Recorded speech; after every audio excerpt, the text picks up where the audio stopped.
Hi guys, I'm going to show you how to do this messy chignon on any hair that's longer than the shoulder length. To start, we're going to split the hair from ear to ear and tie this together at the back of the head.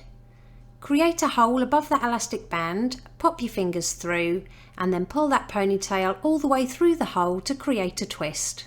Apply some texture spray all over the top of the head. I'll pop the one I'm using in the description below and then gently pinch and pull for a bit of messy volume.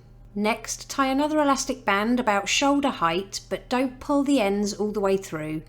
Just pull them part way through to create a loop, making sure the hair sits on top. Now all we're going to do is take that loop and we're going to tuck it in that hole that we made earlier above the twist. So just take hold of that elastic band and pop it through that hole. Now, taking a sparkly comb, I'm just going to pop the teeth through that little ponytail so we catch a bit of the hair from the chignon and a bit from the scalp and push it in. Then secure both sides of the chignon with a couple of bobby pins.